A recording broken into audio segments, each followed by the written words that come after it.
Kepala Sekolah SD Baitur Rahman. Selamat datang juga kepada Buya Bunda Wakil Kepala Sekolah SD Baitur Rahman yang pada kesempatan hari ini sudah diwakili oleh Bunda Nisa sebagai wali wakase kesiswaan. Dan selamat datang juga kepada Buya Bunda semuanya. Terima kasih sudah hadir pada kegiatan siang hari ini. Di tengah kesibukan Buya Bunda ya, ada yang masih di perjalanan, ada yang sedang liburan mungkin ya, tapi sudah menyempatkan hadir untuk kegiatan siang hari ini. Mudah-mudahan kebaikan Buya Bunda dibalas oleh Allah Subhanahu wa taala dan tidak ada sebaik-baiknya pemberi balasan hanya Allah Subhanahu wa taala. Amin, amin. Buya Bunda, sebagai informasi, pada kegiatan siang hari ini adalah salah satu tugas saya untuk mendiseminasikan kegiatan yang sudah saya lakukan atau materi yang sudah saya pelajari di program Guru Penggerak. Ini sebuah amanah yang harus saya sampaikan kepada Buya Bunda semuanya. Insya Allah materi yang akan saya sampaikan ini adalah tentang budaya positif di sekolah, Buya Bunda. Nah, kenapa budaya sekolah ini penting disampaikan kepada Buya Bunda semuanya?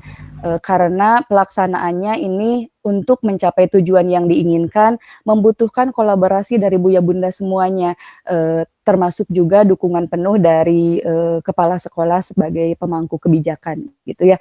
Dan kita bisa sama-sama melakukan praktik baik di sekolah gitu ya, Buya Bunda. Sebelumnya izin share screen dulu Buya Bunda.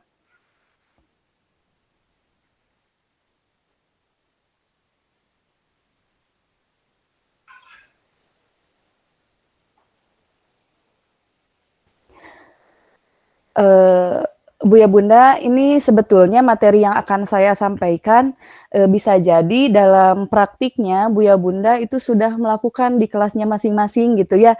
Jadi saya berharap nanti di akhir sesi atau boleh juga nanti di tengah-tengah apabila ada hal yang perlu Buya Bunda sampaikan atau perlu diseringkan dengan kita semua yang sedang berada di sini, silahkan boleh mengacungkan tangan gitu ya Buya Bunda sebagai tanda Buya Bunda akan memberikan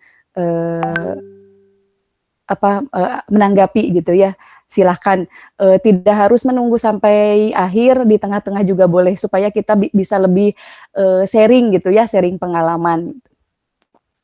Baik Buya Bunda, sudah terlihat di layar.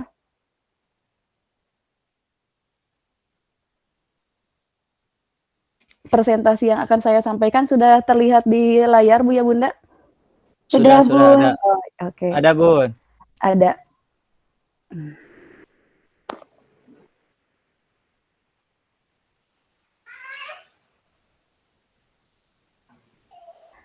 Baik Buya Bunda, terlebih dahulu saya akan mengutip filosofi Ki Hajar Dewantara, di mana menurut Ki Hajar Dewantara itu tujuan pendidikan yaitu menuntun segala kodrat yang ada pada anak-anak agar mereka dapat mencapai keselamatan dan kebahagiaan yang setinggi-tingginya baik sebagai manusia maupun sebagai anggota masyarakat. Nah, untuk mewujudkan tujuan pendidikan ini kita sebagai pendidik harus secara penuh berpihak kepada murid. Salah satu langkah yang bisa kita lakukan adalah menciptakan budaya positif di sekolah. Sederhananya Buya Bunda, jangan sampai sekolah itu menjadi penjara bagi murid-murid kita atau tempat menyeramkan yang menjadi kisah traumatis untuk mereka. Nah, itu yang sangat tidak diharapkan gitu ya. Bagaimana apa saja konsep budaya positif yang akan kita pelajari? Itu yang pertama adalah disiplin positif. Buya Bunda tentu sudah tidak asing lagi mendengar kata disiplin ya. Sudah biasa ya Buya Bunda. Menurut Buya Bunda, disiplin itu apa Buya Bunda? Silahkan boleh ada yang mau menanggapi atau memberikan pendapatnya. Disiplin itu apa ya Buya Bunda kira-kira? Identik dengan apa gitu kalau mendengar kata disiplin? Buya Ali mungkin mau memberikan ini pendapatnya identiknya dengan apa biasanya kalau disiplin gitu? Ada Bu ya Bunda? Mungkin lebih ke tepat waktu mungkin, Bun. Oke, bisa ya, tepat waktu itu, peraturan ya, Boy?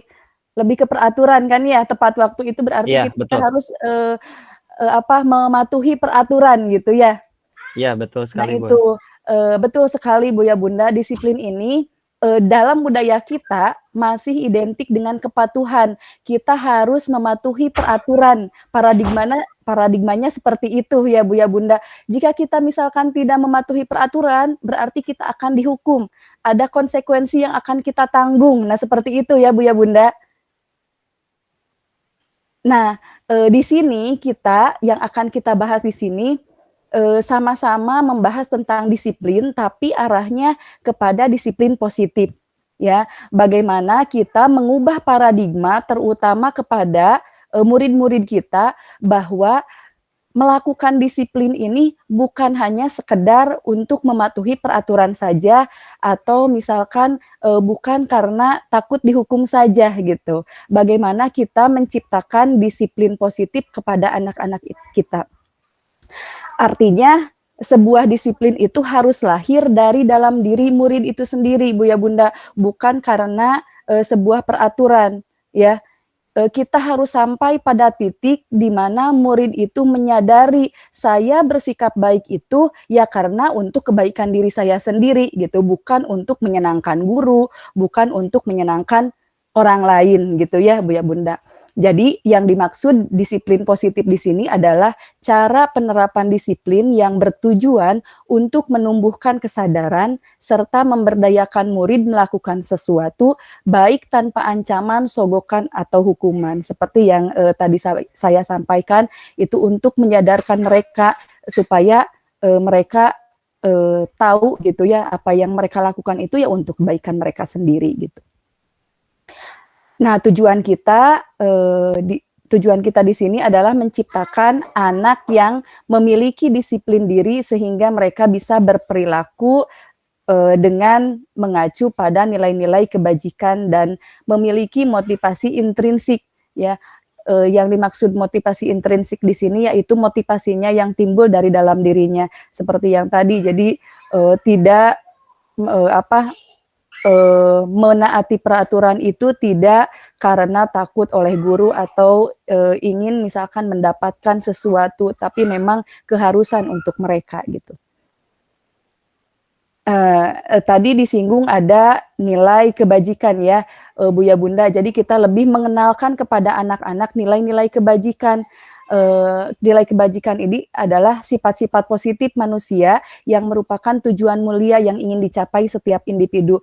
Contohnya misalkan menghargai, hormat, empati, jujur, kreatif, dan sebagainya. Ini sebetulnya Bu ya Bunda sudah kita lakukan di kelas masing-masing, kalau istilah lainnya kita menyebutnya itu tujuan kelasnya Bu ya Bunda. Jadi mirip gitu ya, mirip dengan tujuan kelas yang sudah kita buat di masing-masing level. Nah, tujuan kelas ini salah satu atau merupakan nilai kebajikan yang harus ditanamkan kepada murid-murid kita supaya mereka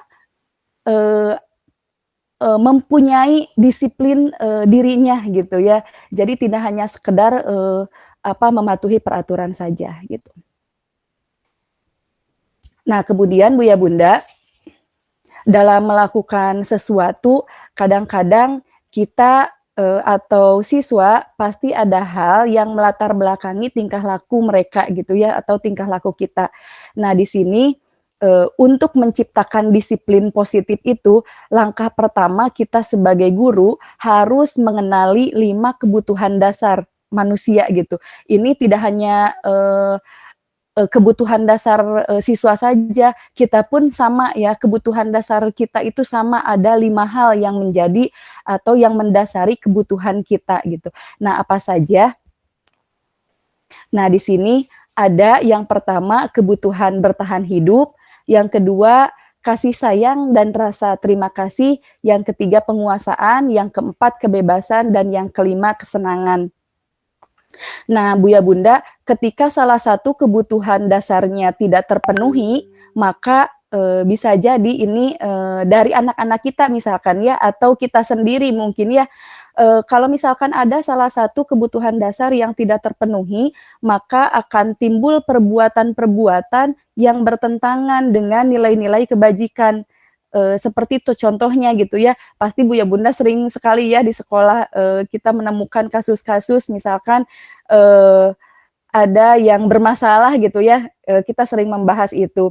Nah, itu bisa jadi kebutuhan dasar dari anak tersebut tidak terpenuhi, dan ketika mereka melakukan itu, melakukan pelanggaran misalkan, itu memang mereka sedang memenuhi kebutuhan dasar yang belum mereka penuhi tersebut.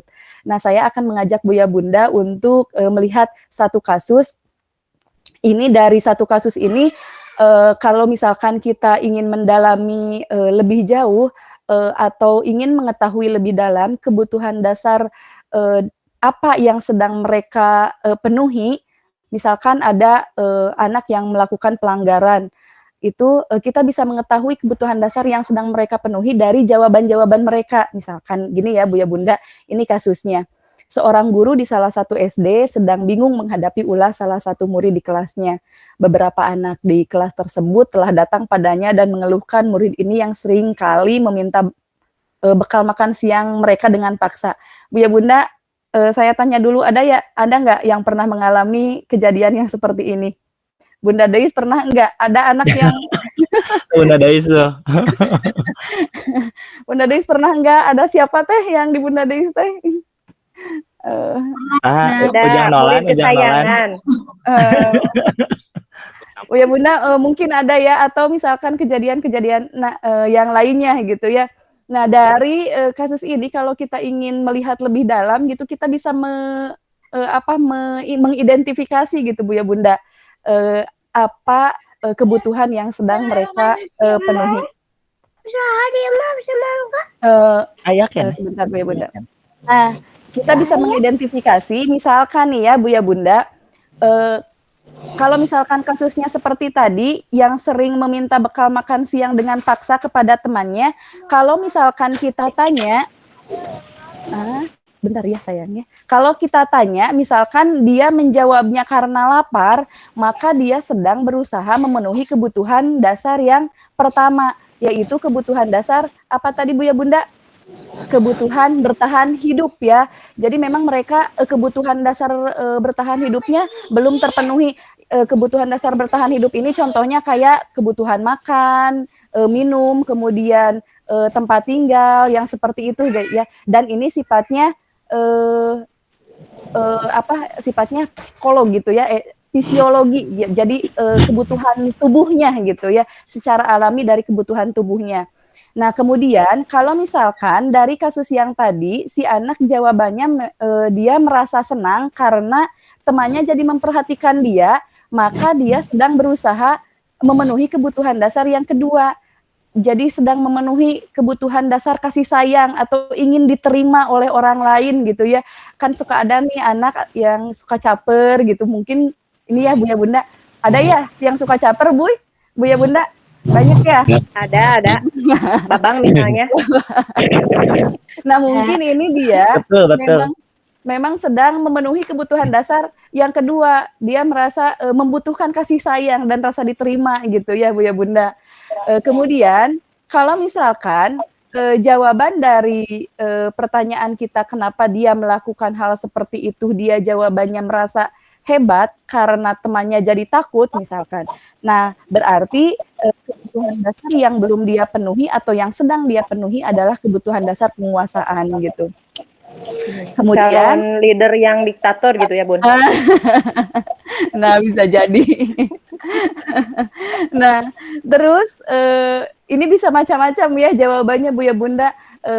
Kemudian ada yang kalau misalkan jawabannya dia merasa bosan gitu ya. Bosan Bun, misalkan aku bekal makan siangnya dari rumah teh sama Bunda teh itu-itu aja gitu misalkan. Sehingga dia mau merebut atau mau mengambil bekal makan siang temannya. Artinya mungkin dia sedang memenuhi kebutuhan dasar kebebasan, dia merasa kurang gitu dalam hal kebebasannya. Nah, kemudian kalau misalkan jawabannya dia karena iseng, ingin menikmati ekspresi wajah teman-temannya yang kesal aja gitu ya, berarti dia sedang memenuhi kebutuhan dasar kesenangan gitu ya. Nah, jadi Buya Bunda nanti, bisa ya, sama Buya Bunda dilihat kalau misalkan ada, kasus-kasus anak yang, eee, tidak apa istilahnya ya, kalau dalam tanda kutip itu bermasalah gitu ya, eee, bi bisa kita tanya terlebih dahulu kira-kira, jawaban mereka apa gitu ya, dan kita bisa mengidentifikasi kebutuhan dasar yang sedang mereka, penuhi gitu ya. Nah itu Buya Bunda. Selanjutnya, nah dari, kebutuhan dasar ini muncullah Buya Bunda, motivasi perilaku manusia gitu ya. Nah, kita berperilaku, murid-murid kita juga berperilaku itu, tentu ada hal yang mendasarinya gitu ya. Nah, di sini ada teori menurut Diane Gassen dalam bukunya Restructuring School Discipline menyatakan, sebentar Bu ya Bunda. Menyatakan bahwa ada 3 motivasi yang mendasari perilaku manusia. Yang pertama itu untuk menghindari ketidaknyamanan atau hukuman. Yang kedua, untuk mendapatkan imbalan atau penghargaan dari orang lain. Yang ketiga, untuk menjadi orang yang mereka inginkan dan menghargai diri sendiri dengan nilai-nilai yang mereka percaya. Nah, dari ketiga motivasi ini Buya Bunda, yang nomor 1 dan yang nomor 2 ini dasar perilaku mereka itu masih berdasarkan, unsur ekstrinsik, jadi pengaruhnya masih dari luar gitu, bukan dari dalam diri mereka sendiri gitu ya. Jadi kalau misalkan ada orang yang, misalkan ingin cari aman aja, "Ah, aku mah misalkan tepat waktu teh nggak mau dihukum gitu, atau dia berperilaku baik tuh karena ingin dapat hadiah misalkan gitu ya. Jadi itu masih, motivasinya masih dari luar. Dan kita, sebagai pendidik, diusahakan gitu ya Buya Bunda, mengarahkan si anak, atau murid-murid kita itu untuk memiliki motivasi yang ketiga. Jadi untuk menjadikan mereka orang-orang yang ingin, menghargai dirinya sendiri dengan nilai-nilai yang mereka percaya gitu ya. Jadi kita, mengharapkan ya, motivasi yang muncul pada anak-anak itu yang, motivasi yang ketiga gitu ya Buya Bunda. Untuk tujuan untuk, menciptakan disiplin positif yang tadi gitu ya. Jadi kita, mengarahkan bagaimana caranya supaya, murid-murid kita termotivasinya berperilaku baik itu tidak hanya sekedar ingin menghindari hukuman atau ketidaknyamanan, tidak hanya mengharapkan imbalan atau penghargaan saja, tapi memang karena itu untuk kebaikan mereka sendiri gitu ya.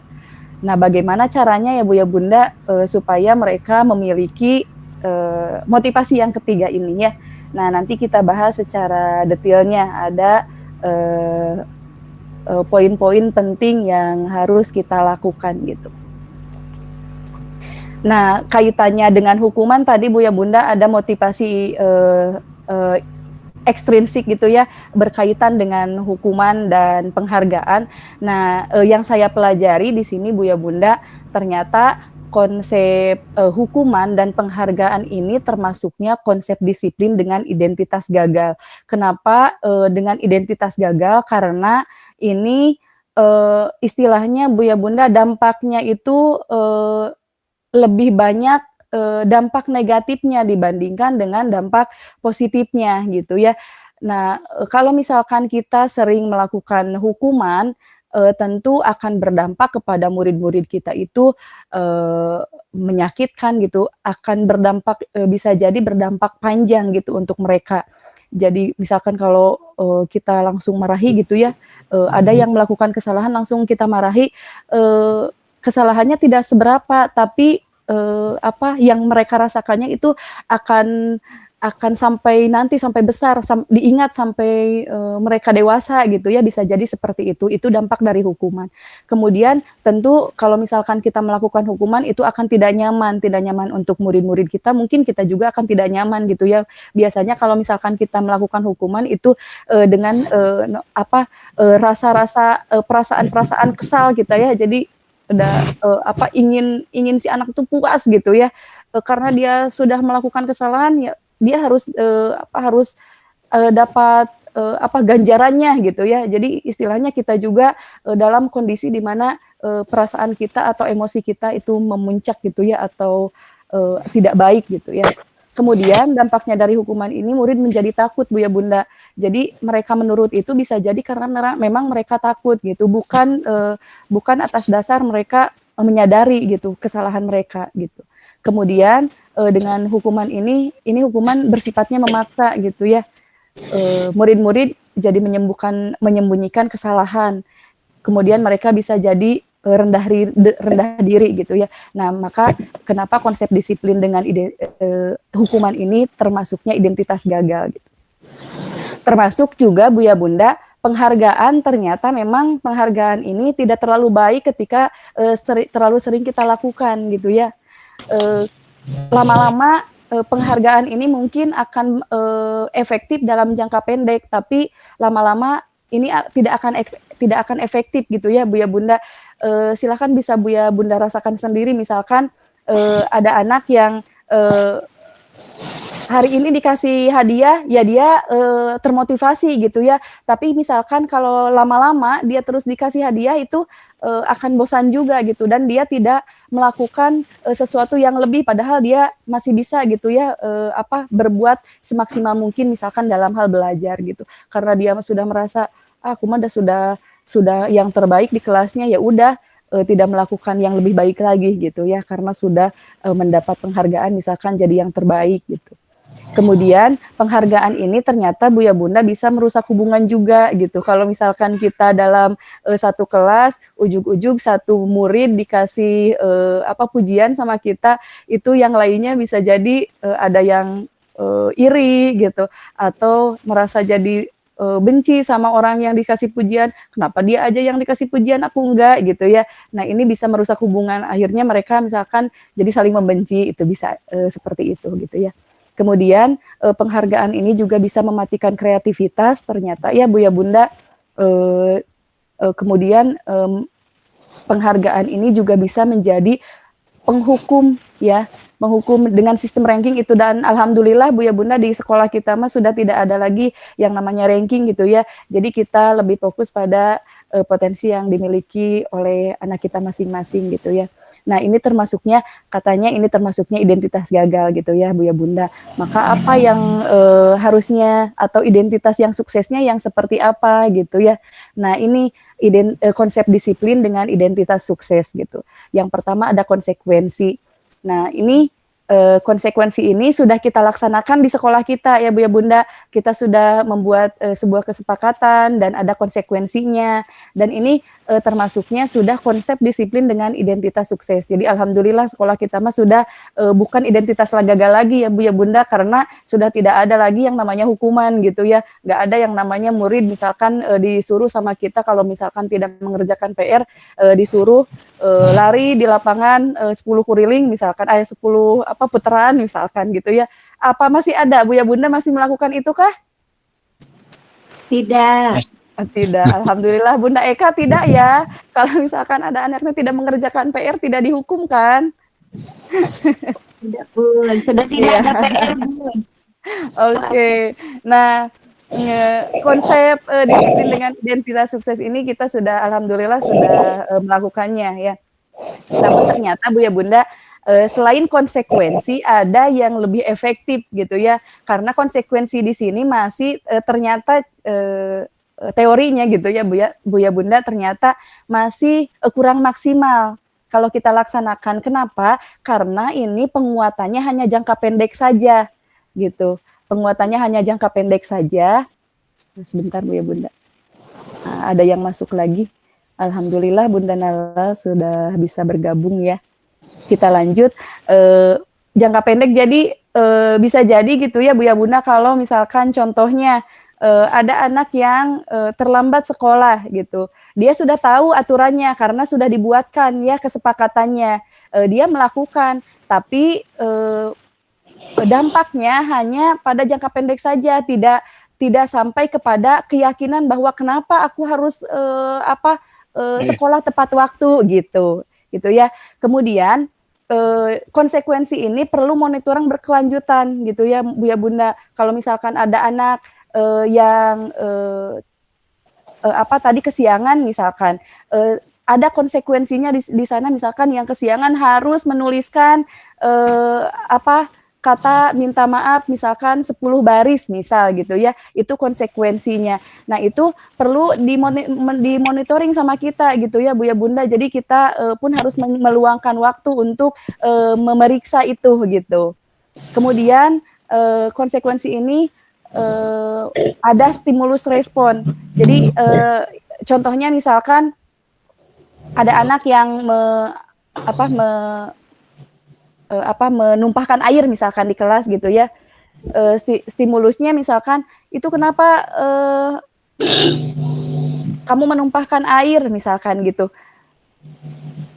"Silahkan, bersihkan," misalkan. Nah, itu kan responnya, "Iya Bunda, saya akan membersihkan." Nah, stimulusnya berarti kita memberikan stimulus kepada anak untuk membersihkan dan anak merespon, "Iya Bunda." Nah, gitu. Contohnya seperti itu. Dan stimulus respon ini tidak memberikan kesempatan kepada anak untuk bisa jadi mereka ingin minta maaf terlebih dahulu gitu. Karena sudah ada, peraturan dan konsekuensi yang tertulis dengan jelas, maka tidak ada kesempatan untuk anak untuk memikirkan atau mengevaluasi diri atau merenungi kesalahan, dari mereka itu gitu ya.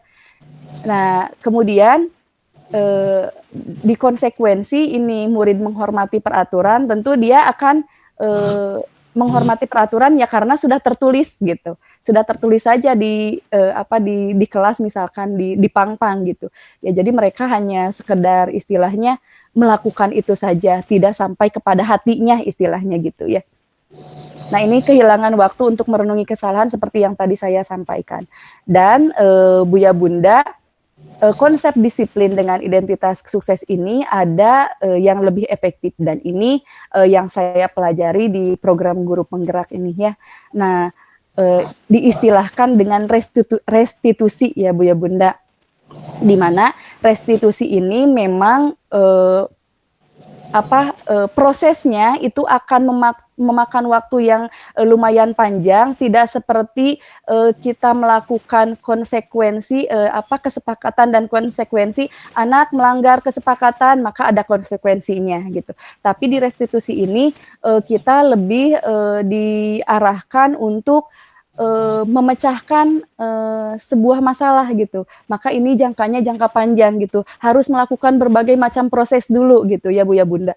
Tapi, ini dampaknya akan, katanya gitu ya Bu ya Bunda, dampaknya akan, berdampak pada mereka sampai menyadari dan, meyakini, oh bahwa kalau misalkan saya melakukan, kesalahan ini, akibatnya akan seperti ini, maka saya tidak akan melakukan, seperti itu lagi. Nah, restitusi ini seperti itu ya, bertanggung jawab untuk perilakunya, bisa fokus pada pemecahan masalah jangka panjang, kemudian murid menghormati dirinya dan orang lain, murid bersemangat untuk memperbaiki dirinya, dan dirinya lah yang memegang kontrol. Nah ini, restitusi yang, diharapkan gitu ya, konsep disiplin yang diharapkan, kita beralih dari, kesepakatan dan konsekuensi kepada restitusi gitu. Nah restitusi ini, pengertiannya ya Bu ya Bunda, proses menciptakan kondisi bagi murid untuk memperbaiki kesalahan mereka, sehingga mereka bisa kembali kepada kelompok mereka dengan karakter yang lebih kuat.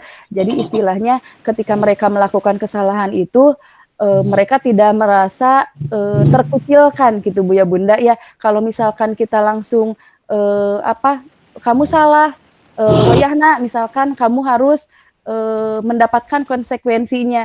Itu akan ada perasaan di mana dia, akan malu gitu ya Bu ya Bunda, atau merasa tidak enak gitulah istilahnya. Nah tapi dengan pendekatan restitusi ini kita menciptakan kondisi untuk murid ini bagaimana supaya dia tidak melakukan kesalahan yang sama gitu. Nah, ada sebuah cara menanamkan disiplin positif pada murid dengan restitusi gitu ya, Bu ya Bunda. Ciri-ciri dari restitusi ini yang pertama bukan menebus kesalahan, tapi dia memperbaiki gitu ya. Ini ingin memperbaiki. Jadi dia tahu oh ini teh salah dan dia berusaha bagaimana memperbaiki kesalahan tersebut. Kemudian di restitusi itu istilahnya ada tawaran gitu, bukan paksaan. Kamu melakukan kesalahan ini, ya udah kamu harus ini gitu ya. Itu kan paksaan. Kalau tawaran kita lebih mengembalikan kepada murid kita gitu. Kamu sudah melakukan kesalahan ini. Nah, apa yang sebaiknya kamu lakukan gitu ya. Jadi tawaran. Sok bagaimana baiknya supaya kamu tidak melakukan hal yang sama gitu ya. Kemudian ciri dari restitusi yang berikutnya menuntun untuk melihat ke dalam diri. Kayak istilahnya merenungi gitu ya, Bu ya Bunda, merenungi. Sayang, sebentar ya. Ya, sebentar Bu ya Bunda. Maaf kalau libur ya seperti ini ya, agak diganggu. Ya.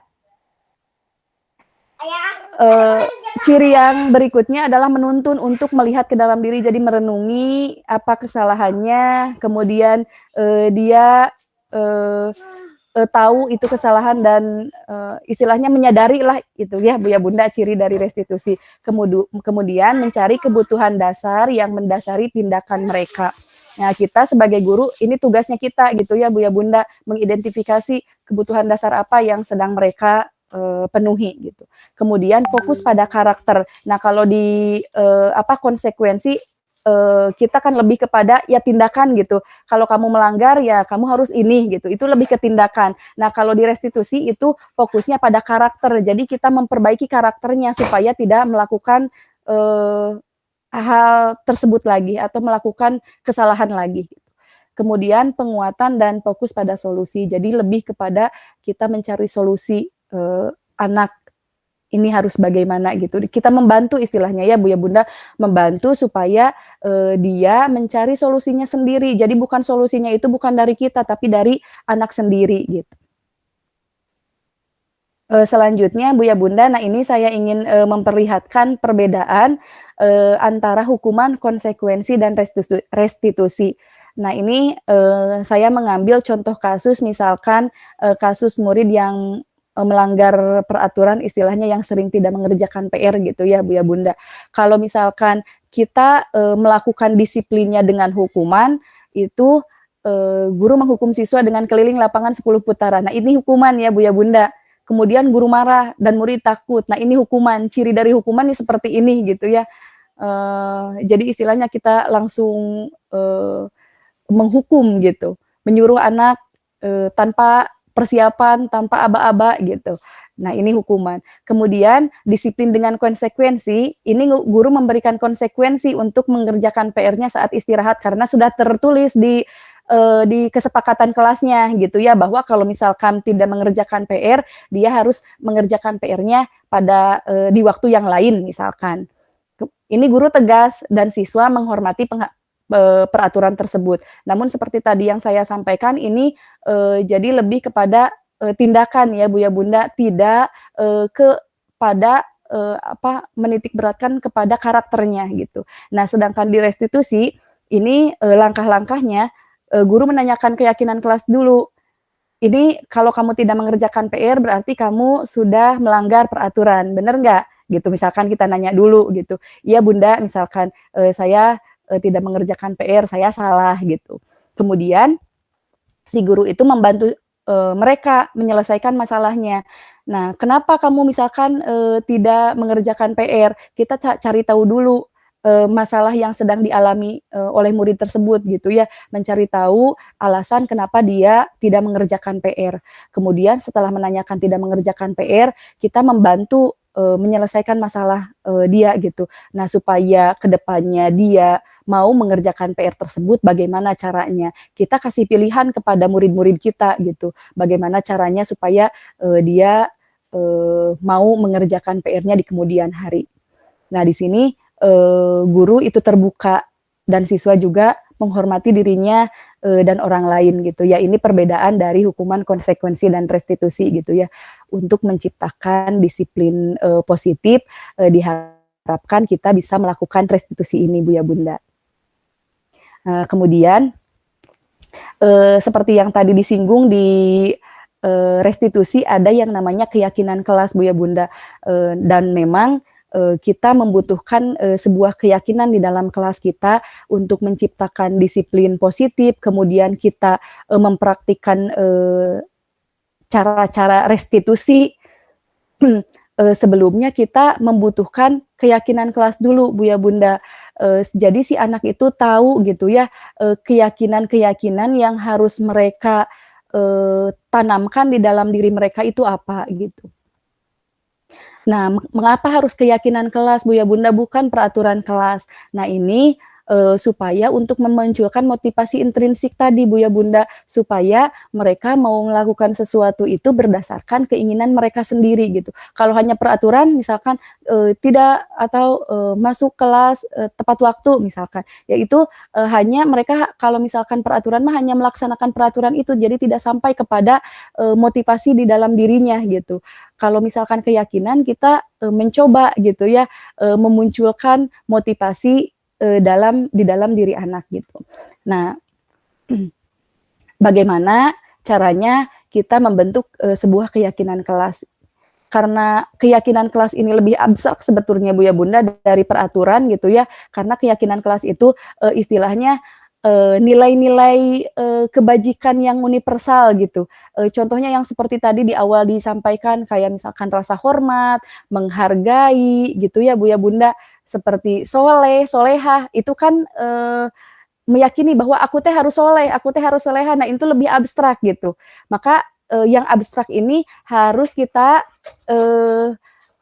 harus kita ini kan, Bu ya Bunda, harus kita jelaskan supaya mereka tahu soleh itu apa saja sih yang termasuk soleh itu gitu. Kalau misalkan keyakinan kelasnya menghargai, saling menghargai, bagaimana sih cara menghargai itu atau apa saja sih yang termasuk menghargai itu gitu ya.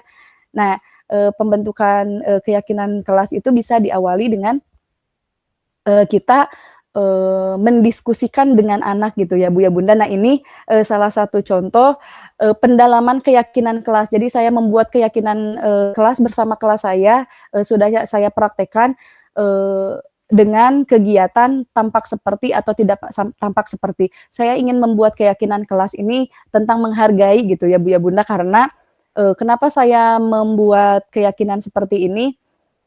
Karena saya sering menemukan kasus-kasus kesalahan-kesalahan atau hal-hal yang kelas saya lakukan itu tentang menghargai gitu. Dan saya melakukan diskusi dengan anak-anak dengan kegiatan tampak seperti dan tidak tampak seperti. Saya menanyakan kepada mereka, menurut mereka menghargai itu seperti apa. Bayangkan, saya meminta kepada anak-anak untuk membayangkan menghargai dalam kehidupan nyata itu seperti apa gitu ya. Ada yang tampak seperti, ada yang tidak tampak seperti. Kalau tampak seperti ini yang memang ya itulah menghargai itu harus apa. Ini contoh-contoh nyatanya misalkan ya, Bu ya Bunda, contoh nyatanya misalkan membuang sampah pada tempatnya itu termasuk menghargai. Kenapa menghargai? Menghargai diri sendiri dan menghargai orang lain. Karena kalau misalkan kita membuang sampah sembarangan itu bisa jadi lingkungannya kotor gitu ya, dan itu sama saja dengan tidak menghargai orang lain, seperti itu contohnya, Bu ya Bunda. Nah, bisa juga pendalaman keyakinan kelas ini dengan kegiatan tugas saya, tugas kamu. Nah, ini idealnya, Bu ya Bunda, membuat keyakinan kelas ini adalah di awal tahun pembelajaran gitu ya. Seperti halnya kita membuat tujuan kelas ya, Bu ya Bunda. Nanti mah tujuan kelasnya kalau misalkan perlu untuk menanamkan budaya positif itu di awal pembelajaran kita membuat seperti ini gitu ya Bu ya Bunda. Jadi mengkonkretkan keyakinan kelas yang abstrak itu.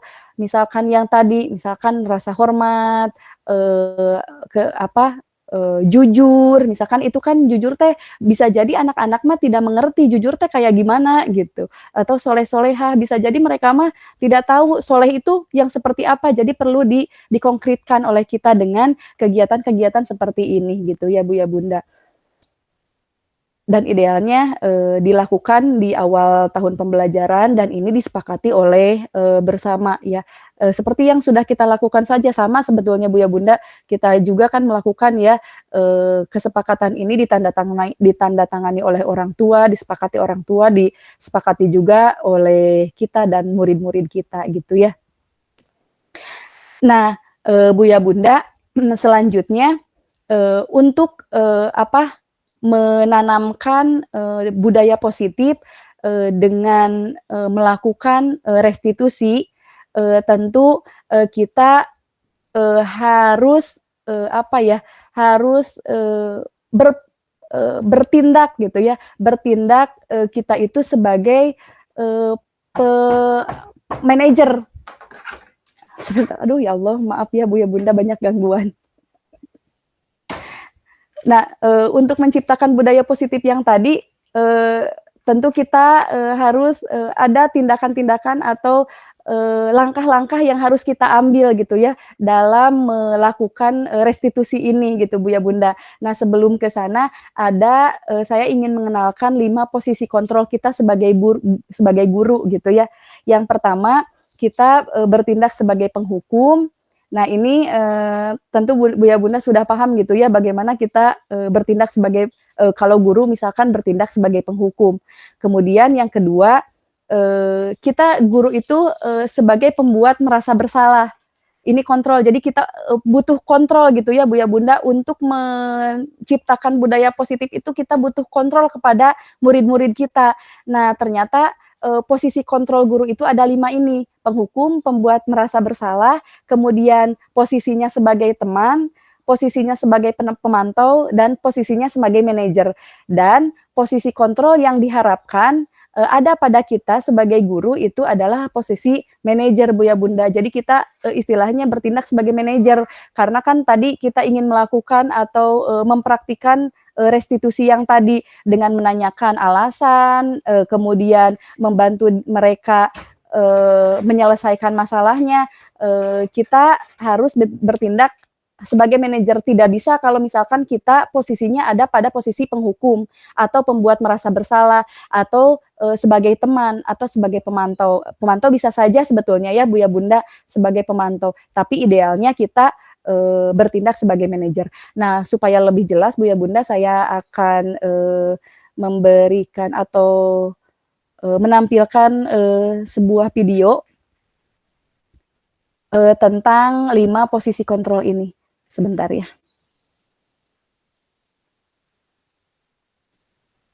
Ini lebih, supaya lebih jelas lagi ya Bu ya Bunda, ini contoh-contoh, kegiatan-kegiatan yang, dilakukan oleh guru dari 5 posisi kontrol tadi. Sudah terlihat Bu ya Bunda?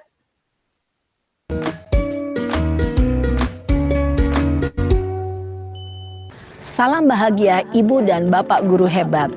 Dalam penerapan disiplin positif restitusi, salah satu program yang dikembangkan adalah 5 posisi kontrol.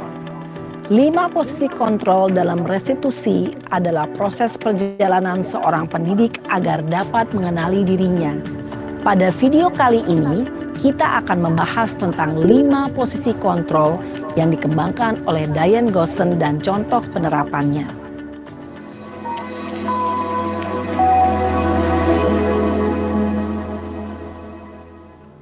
5 posisi kontrol itu adalah 1.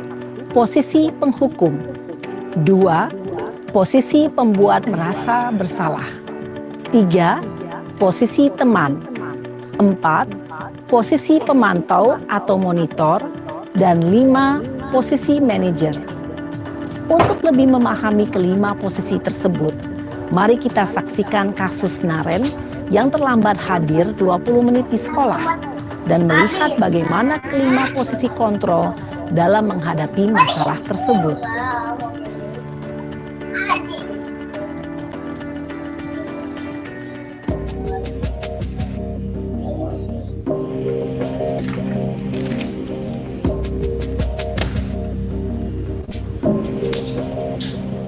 Naren! Sini kamu! Selamat pagi, Bu. Selalu terlambat. Kamu deh, pasti terlambat. Maaf, Bu. Saya Apa? Apa coba? Alasan kamu apa lagi? Kapan sih kamu tidak terlambat? Malas sekali ya kamu jadi anak. saya Dasar pemalas. Gak kapok-kapok sih kamu. Sudah berapa kali terlambat? Sana, kamu keliling lapangan basket 2 kali. Kenapa saya harus keliling lapangan basket, Bu? Kenapa? Kamu mau lawan ibu? Berani-beraninya jawab. Sudah terlambat, masih berani jawab pula. Sekarang, keliling lapangan basket 5 kali sekalian. Biar kapok. Cepat, pergi sana ke lapangan basket. Posisi penghukum biasanya berbicara dengan nada tinggi, menghardik, menunjuk-nunjuk, menyakiti, dan menyindir. Hukuman bisa berupa fisik maupun psikis. Ibu dan bapak guru hebat. Dampak yang terjadi pada murid ketika guru berada pada posisi penghukum adalah murid cenderung akan memberontak, bahkan menyimpan dendam.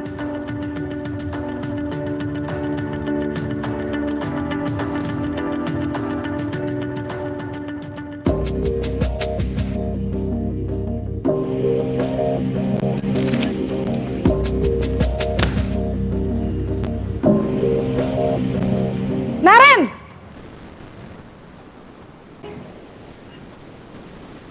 Selamat pagi, Bu. Naren.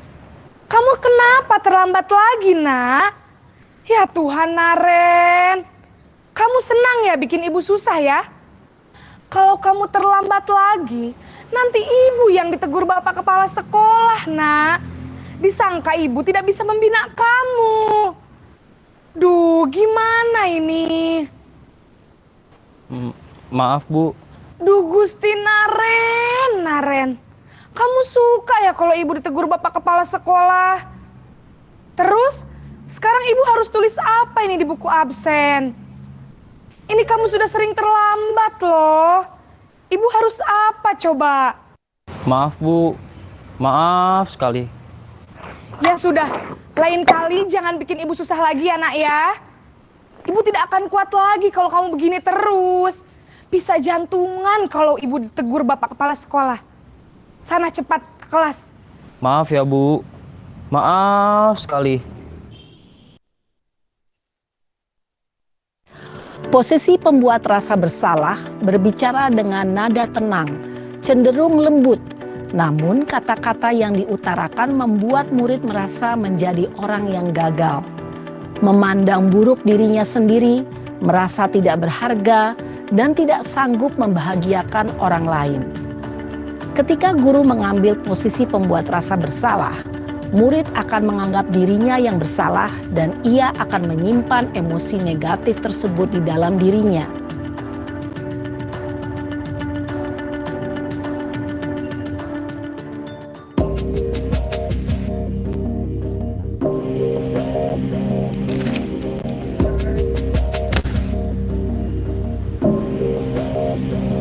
Naren!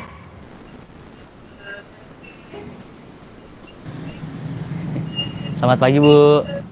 Wah, sudah jam berapa ini, nak? Terlambat lagi ya, sayang. Iya, Bu. Habis ibu saya lupa bangunkan saya, Bu.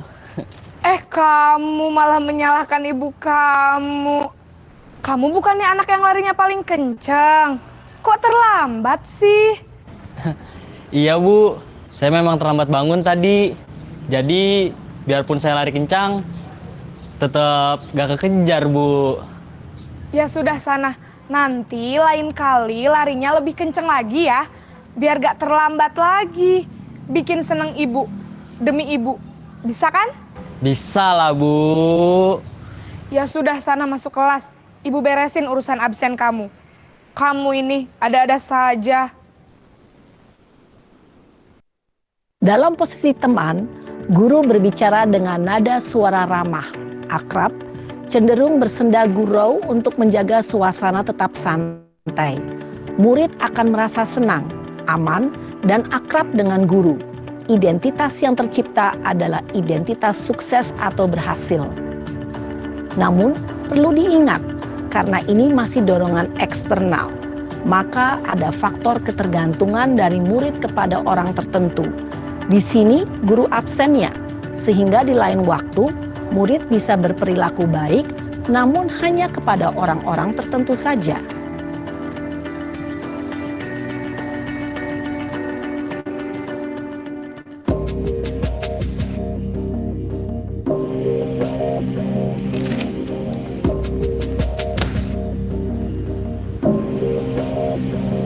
Naren!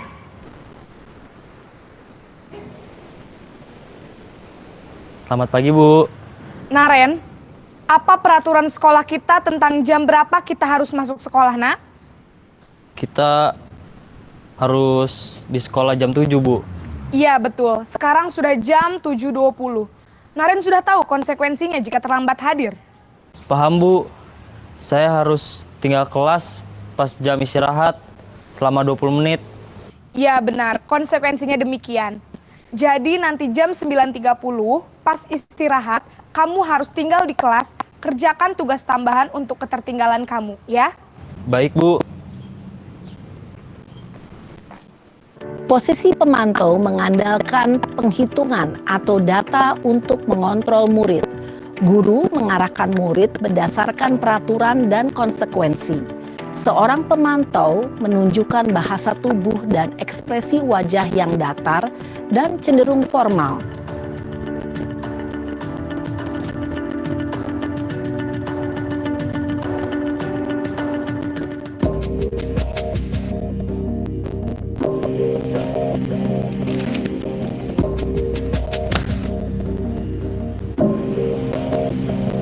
Naren!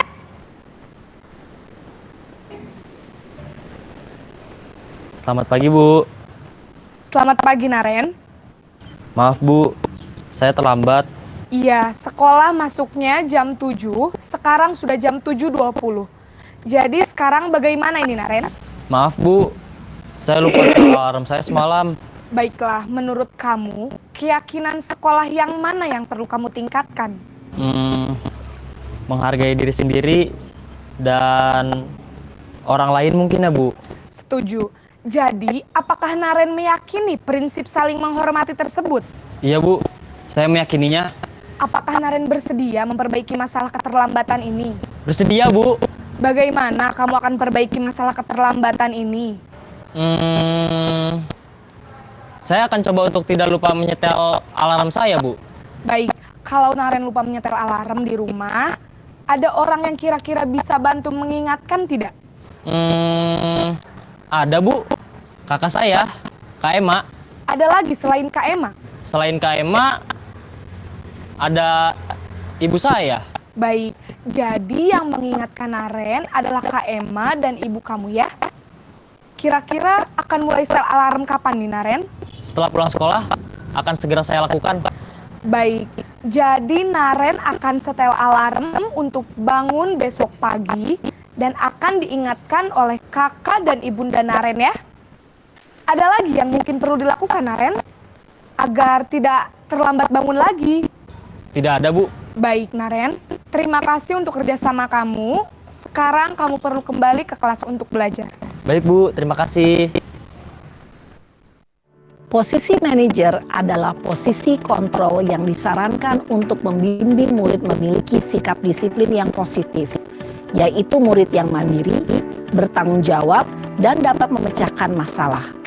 Tujuan dari posisi ini adalah agar murid dapat berefleksi atas tindakannya. Guru akan dengan tulus memberikan pertanyaan-pertanyaan bermakna, sehingga membuat murid dapat belajar dari kesalahannya dan mencari sebuah solusi untuk menyelesaikannya. Ibu dan Bapak guru hebat, setelah mengamati adegan kelima posisi kontrol tadi, kira-kira posisi mana yang paling ideal? Posisi mana yang dapat menunjang motivasi intrinsik murid? Ya, tentu posisi manajer.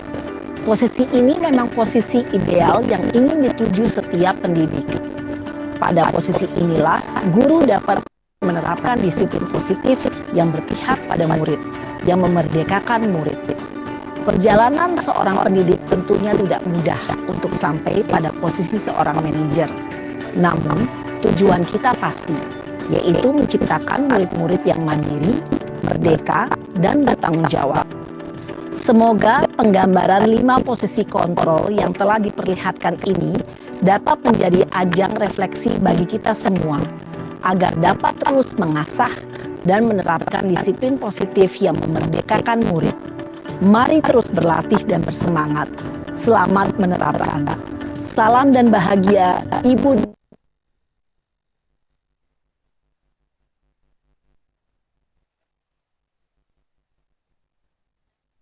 Buya Bunda, ada yang mau menanggapi dari pemutaran video tadi? Kalau misalkan dikaitkan dengan kebiasaan kita di sekolah, posisi mana yang sering Buya Bunda lakukan?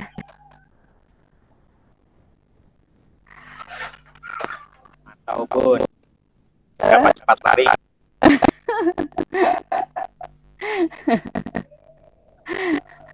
Sebagai teman, Bun. Sebagai teman, Bunda Hani sebagai teman. Oke. Yang lainnya?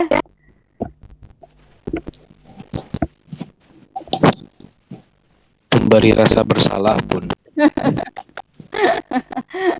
Nah, katanya Buya Bunda, dari 5 posisi kontrol ini, yang paling berbahaya justru yang nomor 2 ya Bu, yang sebagai pembuat merasa bersalah. Dan saya sendiri memang ya merasa yang sering saya lakukan adalah membuat merasa bersalah anak gitu ya, supaya mereka nurut ke kitanya. Ya udah, istilahnya kita membuat mereka merasa bersalah gitu. Dan padahal ini adalah posisi yang paling berbahaya katanya ya Bunda. Kalau penghukum kan hanya fisik saja gitu istilahnya. Kalau pembuat merasa bersalah itu kan langsung ke psikisnya, yang kena itu mentalnya gitu. Nah ini mudah-mudahan tidak kita lakukan lagi gitu. Dan saya pun berusaha itu ya Bu ya Bunda, setelah melihat video ini dan belajar ini, saya selalu berusaha setidaknya kalau misalkan saya belum bisa menjadi seorang posisinya menjadi seorang manajer, setidaknya kita sebagai pemantau atau teman gitu. Untuk sebagai penghukum atau pembuat merasa bersalah itu sangat tidak disarankan katanya gitu ya Bu ya Bunda. Dan yang terakhir Bu ya Bunda, dalam budaya positif ini, dalam menanamkan disiplin positif ini, kadang kan ada anak yang tetap saja mereka seperti yang tadi ya, kebutuhannya belum terpenuhi gitu ya. Ada cara-cara khusus bagaimana kita menyelesaikan masalah-masalah yang terjadi pada anak gitu ya. Nah ini saya akan sharekan lagi. Sebentar ya Bu ya Bunda.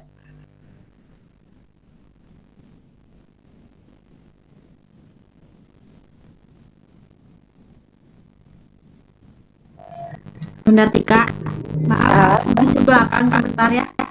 Oh iya silahkan. Sudah terlihat Bu ya Bunda? Belum. Oh iya sebentar. Belum muncul, Bun. Oke. Ada. Ada. Sudah. Ibu eta deui. Benarnya Bu ya Bunda. Dan ini adalah salah satu cara kita sebagai guru membantu anak untuk menyelesaikan masalahnya gitu ya Bu ya Bunda, dikenal dengan segitiga restitusi. Silakan Bu ya Bunda, tonton terlebih dahulu.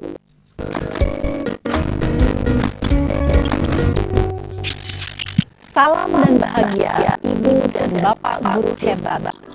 Pada video kali ini kita akan membahas tentang salah satu program disiplin positif yang diterapkan di lingkungan sekolah yang dikenal dengan nama restitusi.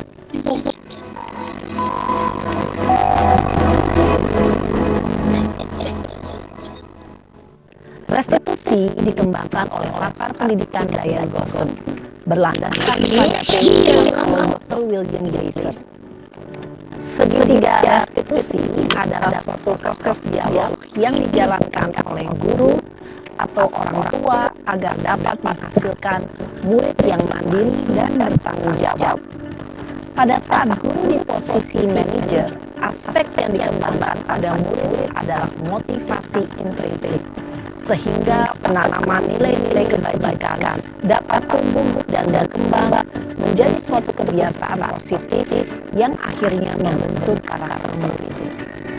Proses dialog ini terdiri dari 3 langkah yang digambarkan pada ketiga sisi pada segitiga restitusi. Sisi pertama adalah menstabilkan identitas. Sisi yang kedua adalah validasi tindakan yang salah. Dan sisi yang ketiga adalah menanyakan keyakinan. Ibu dan Bapak guru, berikut ini akan ditunjukkan bagaimana seorang guru berada dalam posisi manajer menggunakan penerapan segitiga restitusi.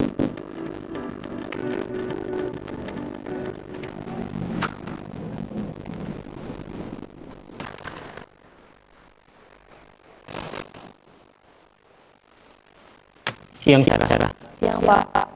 Sudah lama nggak Sarah. Kenapa hari ini ada di sini? Kesel Pak, kesel banget. Masa aku dikatain tukang fitnah Pak? Ya aku marah lah. Aku balik katain Eka di depan kelas. Kesel banget. Oh gitu. Ya pasti kamu marah dan kesal. Bapak juga akan marah apabila ada yang menuduh Bapak seperti itu. Kemudian pada saat itu kamu mau melakukan apa? Ya saya langsung ngatain Eka lah Pak. Kesel banget. Saya bentak-bentak dia di teman-teman lain. Oh gitu. Pasti kamu melakukan seperti itu karena suatu alasan tertentu, bukan? Iyalah, masa saya dia aja Pak. Ya saya bela-belain lah. Masa saya dituduh tukang fitnah? Ya wajar lah. Mempertahankan harga diri itu sesuatu yang penting buat kamu. Untung kamu tidak bertindak gegabah lagi. Hanya membentak-bentak. Iya Pak. Untung saya masih bersabar dan hanya membentak saja. Sudah gemes padahal saya pasti bela-belain lah. Ya pasti ya. Tapi kamu memilih untuk bertahan dan sabar. Kamu memilih untuk tidak berbuat lebih parah lagi, bukan? Iya. Nah, sekarang coba lihat lagi tindakan kamu yang mentang-mentang mereka di kelas. Tindakan kamu itu kira-kira sesuai dengan keyakinan kelas atau prinsip kamu tidak? Enggak lah Pak. Capek Pak jadi pemarah. Jadi keyakinan atau prinsip mana yang kurang sesuai dengan keinginan kamu? Ya, saya sebenarnya sangat menghargai orang lain. Mungkin saat itu saya menjadi emosi. Jadi tidak melakukan sikap itu. Kamu meyakini tidak menghargai orang lain itu penting buat kamu? Yakin lah Pak. Iya, setuju. Kita harus saling menghargai. Namun ada juga keyakinan yang sepakati yang perlu kita jalankan apabila kita sedang marah, bukan? Ya, saya bisa proaktif. Mulai dengan diri sendiri. Saya bisa jadi lebih sabar, mengambil waktu jeda untuk berpikir mau apa selanjutnya. Kira-kira kamu bersedia memperbaiki masalah ini tidak? Bersedia Pak. Kalau kamu memperbaiki masalah ini, kamu akan menjadi orang seperti apa? Saya akan menjadi orang yang menjawab kali ya Pak. Dan senantiasa proaktif. Iya. Menurut kamu, bagaimana rasanya menjadi orang seperti itu? Ya nyaman lah, bangga bisa bersabar dan menahan diri. Baiklah kalau begitu. Yuk kita pikirkan bagaimana memperbaiki masalah ini.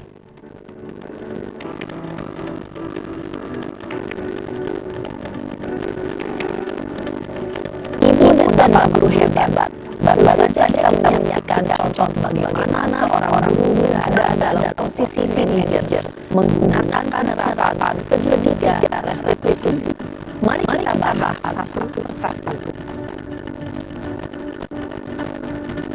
Pada sisi pertama, menstabilkan identitas berdasarkan pada prinsip bahwa membuat kesalahan adalah bagian dari proses pembelajaran. Sisi pertama dari segi ini berperan geser identitas murid dari identitas gagal ke identitas sukses. Murid yang sedang tingkah laku yang tidak gampang atau menarik diri saat itu sedang mengalami identitas gagal. Bila kita mengkritiknya, maka posisinya tidak akan berubah. Kita bisa mengajukan pernyataan ini. Satu, membuat kesalahan sesuatu yang wajar. Dua, manusia tidak ada yang sempurna. Tiga, kita tidak bisa memperbaiki masalah ini. Empat, saya tidak menanyakan kesalahannya. Saya lebih fokus bagaimana memperbaiki masalah ini. Lima, apakah saat ini kamu telah menjadi orang yang baik untuk dirimu sendiri? Pada sesi kedua, validasi dan yang salah berlandaskan pada prinsip bahwa setiap perilaku berupaya memenuhi suatu kebutuhan tertentu. Guru yang telah mengambil titik kontrol akan bergeser dan dari pikiran respon menjadi aktif dan mencoba untuk mengenali tujuan dari perilaku murid, mengenali dan menangani kebutuhan murid ini dapat memperbaiki hubungan dengan diri sendiri. Pernyataan atau pertanyaan yang bisa disampaikan dan ada suara tidak menghakimi akan memojokkan sehingga ada membalikan diri pada sisi positif. Satu, kamu bisa saja bertindak dan berubah lagi dari ini. Dua, kamu bukan melakukannya tanpa suatu alasan tertentu. Tiga, kamu melakukannya karena mempertahankan sesuatu yang penting bagi. Empat, mungkin kamu bisa mempelajari suatu perilaku baru yang lebih efektif. Bersediakah kamu belajarnya? Selanjutnya, kita akan simak sisi terakhir, yaitu menanyakan keyakinan. Teori Roncourt yang mengatakan bahwa pada dasarnya kita termotivasi secara intrinsik. Pada saat perilaku yang salah telah validasi dan identitas sukses telah terbentuk, maka murid telah siap mengaitkan keyakinannya dengan tindakannya yang salah dan pemikirannya telah geser menjadi orang yang jujur. Pertanyaan ini dapat mengaitkan keyakinan yang akan murid. Satu, sebagai warga atau kelas, apa yang saya yakini? Dua, nilai-nilai apa yang telah kita sepakati? Tiga, seperti apa gambaran sebuah kelas ideal bagi kamu? Empat, kamu ingin menjadi orang seperti apa?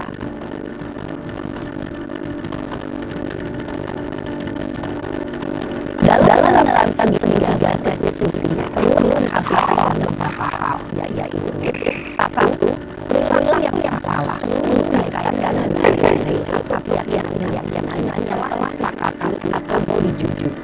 Dua, sisi melakukan kesalahan untuk menyelesaikan masalah. Tiga, pemecahan masalah sedang mungkin relevan akan menjadi hubungan dengan masalah yang ada. Empat, usaha adanya suatu membuat kesalahan.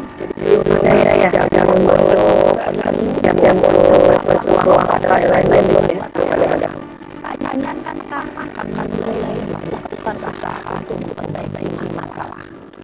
Dengan memahami struktur penerapan segitiga restitusi, diharapkan guru dapat menerapkan posisinya sebagai manajer dengan mengajukan pertanyaan bermakna yang dapat membuat murid jadi percaya diri, bertanggung jawab dan mandiri.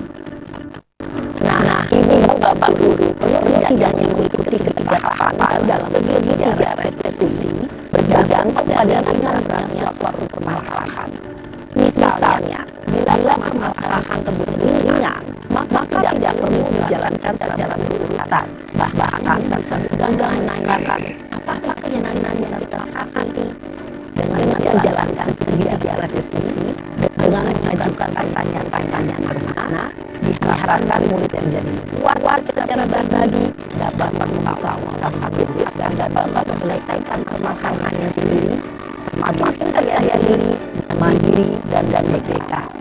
Salam dan bahagia ibu dan bapak guru hebat.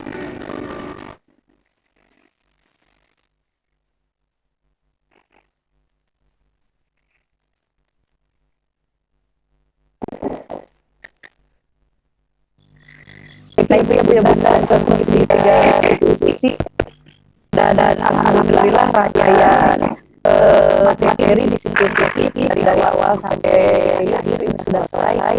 Mudah-mudahan dia tidak puas dan kita bisa sharing kembali kalau misalkan beberapa kasus dia dan saya pun masih harus belajar ya bunda untuk melaksanakan hal yang tadi saya sampaikan. Ini masih berproses juga ya bunda. Nah, salah satu tiga restitusi ini pernah saya praktekkan dengan anak-anak dan memang dampaknya ini saya testimoninya gitu ke mereka. Dan memang mereka lebih enak, lebih nyaman ketika mereka melakukan kesalahan dan mereka merasa dalam kesalahan dia istilahnya lebih merasa diakui gitu dan mereka mau memperbaiki itu gitu ketika tanya-tanya dan sebagainya gitu ya mereka dengan senang hati mau memperbaiki itu gitu berusaha berusaha memperbaiki itu mungkin Bu ya Bunda ya yang bisa saya sampaikan. Silakan barangkali dari Bu ya Bunda ada yang mau disampaikan.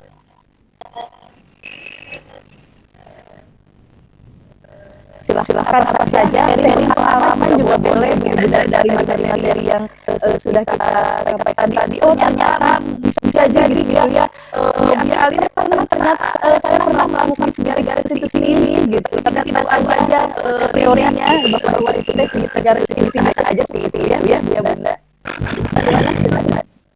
Ya, betul Bun. Terkadang kita melakukan tapi nggak tahu kayak istilah-istilah yang itu kayak yang tadi materi yang disampaikan memang pernah kita dapatkan sebenarnya ya di bagian guru-guru udah kita dapatkan kemudian pernah praktek juga tapi memang ya tindak lanjutnya kan belum ada dengan adanya pemaparan ini itu lebih jelas dan ketika bertindak insya Allah akan lebih mudah lagi makanya kalau bisa mah kenapa nggak diwujudkan semua ikut yang kayak seperti ini kalau bisa mah sama bapak-bapak kepala sekolah gitu sama Bu Yape biar yang nggak ikut yang kemarin sama Deva juga bisa berbagi ilmu soalnya kalau kita lihat di materi Bun di permasalahan tadi kalau cuma satu masalah mungkin kayak yang agak gampang ya ada orang yang kesianan kadang-kadang kan banyak ya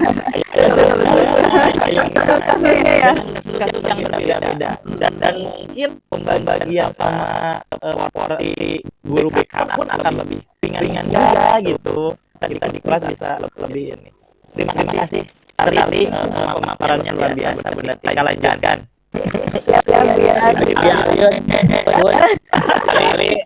dari kamar depan lagi Bunda Tika Bu Yape barangkali ada yang mau disampaikan Bu? baik sudah Bun Mangga Bu banyak iya Bu Yape baik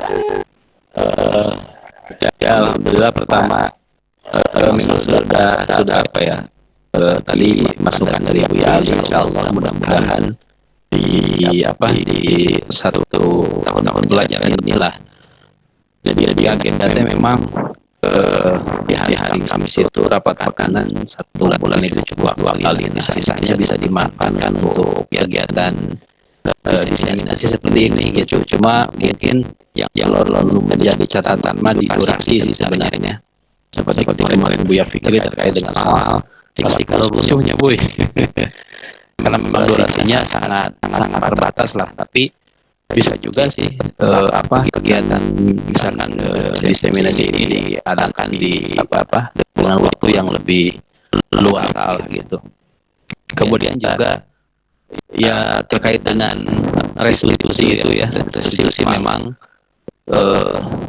ternyata mungkin yang kita dapatkan dari Surabaya itu yang didapatkan oleh Bu Netika itu maju lebih depan gitu. Jadi tidak perlu sampai dengan 4,5 per hari. Gitu. Tidak perlu ke Surabaya gitu ya.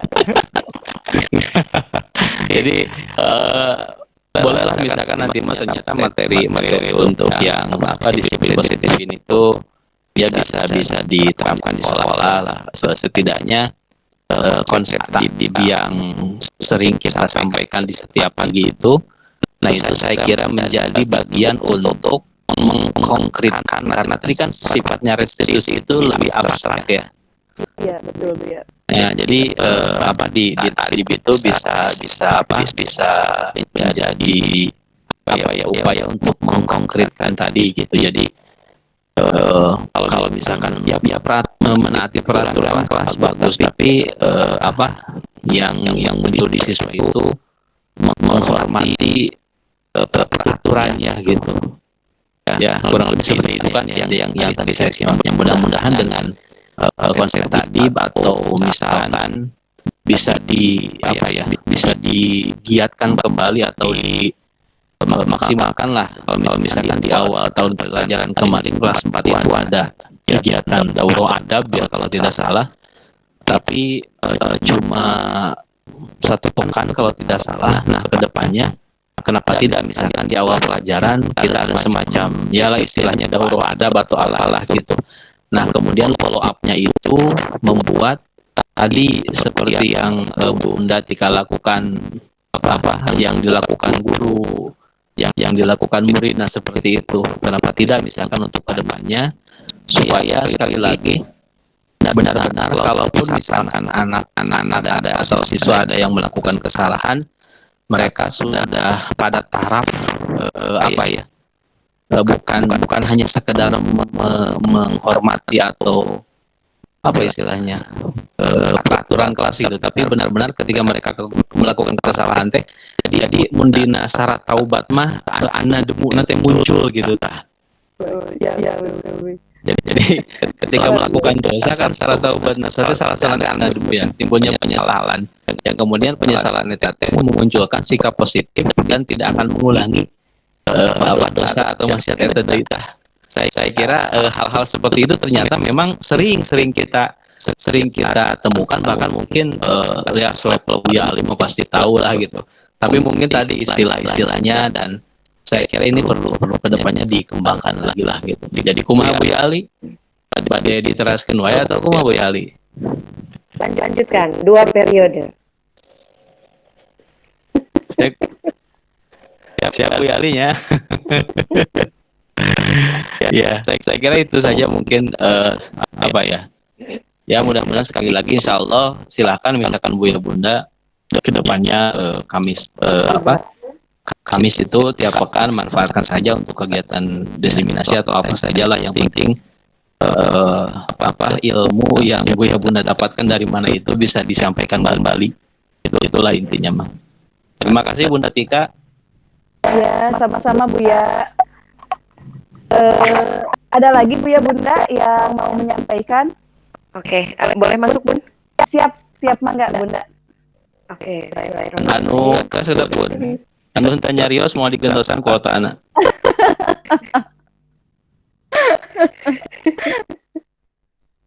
Eta konsekuensi atau napi ancaman eta teh?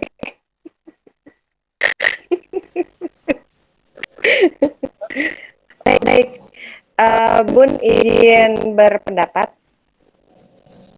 Oke, saya setuju dengan apa yang barusan Buya sampaikan.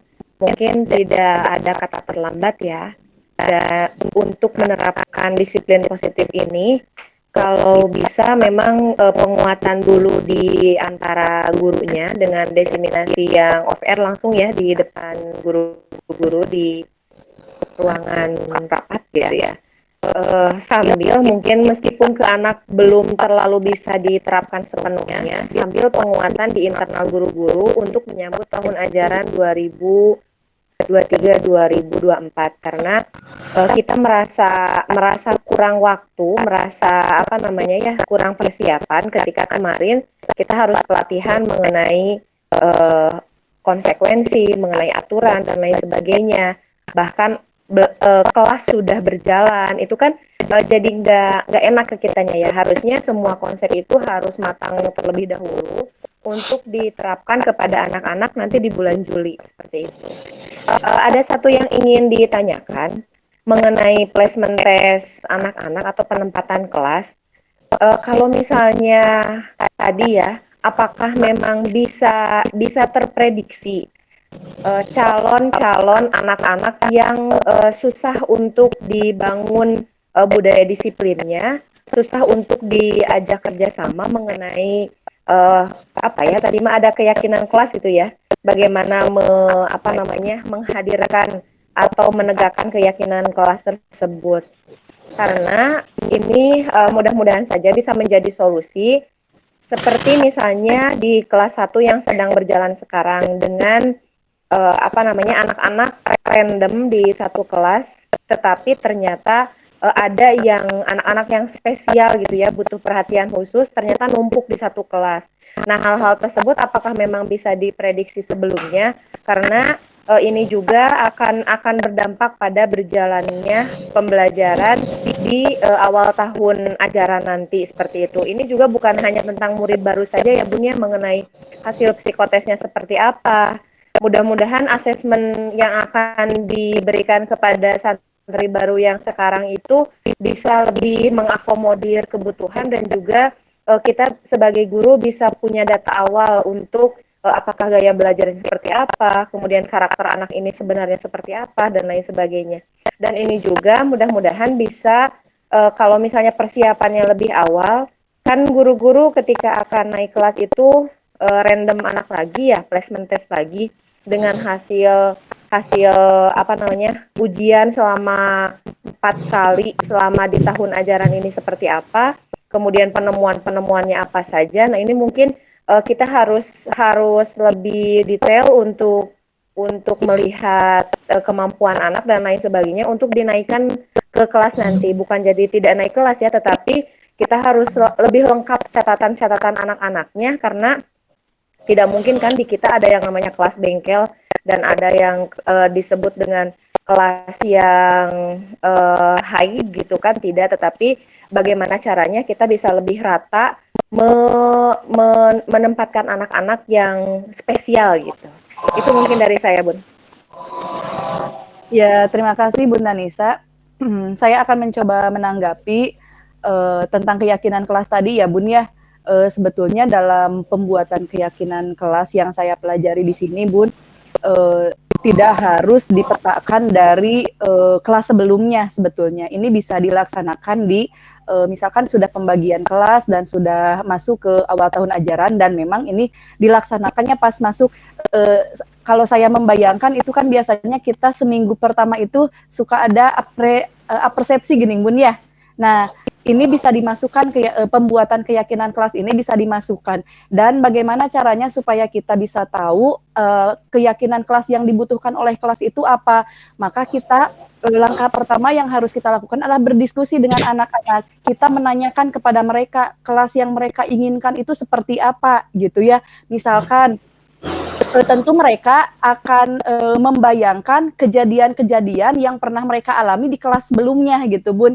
Misalkan mereka kesel, misalkan suka ada anak yang nyubit-nyubit misalkan, pasti mereka akan menuliskan misal gak suka ada yang suka cubit-cubit misalkan, gak suka sama orang yang suka cubit-cubit. Nah kemudian ada lagi misalkan ada yang suka nyumput-nyumput barang misalkan ya, ngumpet-ngumpetin barang, gak suka sama yang suka ngumpet-ngumpet barang gitu, atau tidak boleh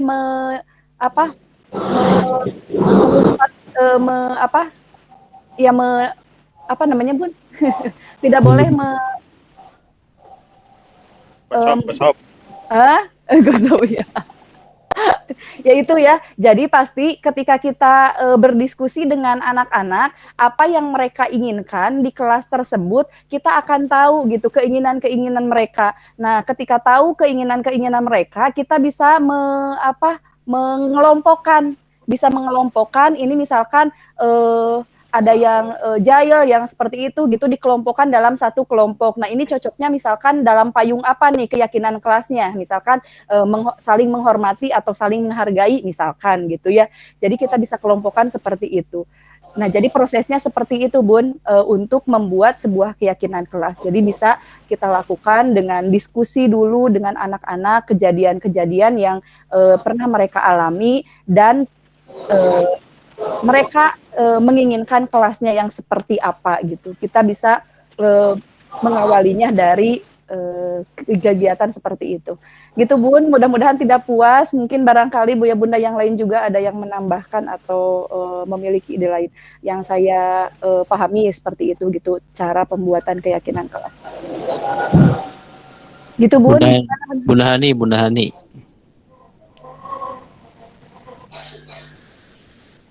Bunda Hani bagaimana mau menambahkan? Boleh, Bun. Oh, bangga. Sedikit saja untuk tadi menanggapi tentang penempatan kelas ya. Insya Allah untuk karena saya diamanahi untuk berkoordinasi dengan psikolog untuk tes di awal ya. Dan insya Allah akan disampaikan tentang diagnostik tentang tipe atau gaya belajar siswa. Nah, kemudian selanjutnya akan disesuaikan dengan kebutuhan-kebutuhan ke depannya yang berkaitan dengan sekolah atau guru penggerak. Juga ada tambahan-tambahan yang sebelumnya tidak tercover oleh psikologi yang sebelumnya. Jadi tahun ini kita akan mengubah sistem tes diagnosis awal serta tes kematangan. Mungkin itu saja tambahan dari saya. Bunda Tika, terima kasih atas ilmunya, sangat bermanfaat sekali. Mudah-mudahan tadi seperti Buya Apip sampaikan, ilmu-ilmu baru dari bunda-bunda semua bisa kami terima gitu, sehingga kita menjadi guru-guru yang selalu adaptif, inovatif, dan selalu semangat gitu dalam mengajar gitu, menularkan ilmu-ilmu ini kepada anak didik kita. Mungkin itu saja dari saya. Ya, terima kasih Bunda Hani atas tanggapannya dan masukannya. Masya Allah luar biasa Buya Bunda semuanya. Terima kasih atas dukungan dan kerjasamanya sangat luar biasa sekali. Mudah-mudahan apa yang saya sampaikan ini bermanfaat untuk kita semua dan tidak lain tujuan kita adalah untuk menjadikan sekolah kita lebih baik lagi gitu ya Buya Bunda. Mungkin karena waktunya sudah habis Buya Bunda, perjanjiannya kita sampai jam 11.30, kita cukupkan saja sampai di sini. Buya Bunda sekali lagi terima kasih atas kehadirannya. Selamat berakhir pekan ya Buya Bunda, dan selamat bersiap untuk kegiatan esok hari. Sekali lagi terima kasih Buya Bunda. Pokoknya Sami-sami Bun, sami-sami. Atas panginten ditutup dengan doa kafaratul majelis. Subhanakallahumma wa bihamdika asyhadu an la ilaha illa anta astaghfiruka wa atubu ilaik. Pas adan ya Buya Bunda. Terima kasih. Ya, silakan Buya Bunda boleh mau foto heula Bun? Oh iya, mau mangga duh hilapnya. Ayo dipoto dulu Buya Bunda, boleh dinyalakan dulu kameranya. Nanti di-share ya. Mangga anu ngangge PC, abi ngangge HP sesat. Bunuh laptop. Bunda Yinin pada dibuka kameranya Bunda Yinin, Bunda Nala Buya Fikri. Udah sih, tapi nggak kebuka, nggak tahu malah mati. Oh gitu ya, iya sudah. Silakan Buya Bunda. Oh iya lah, ada. Ya siap. Ayo. Tunjukkan pose terbaiknya. Saya foto ya.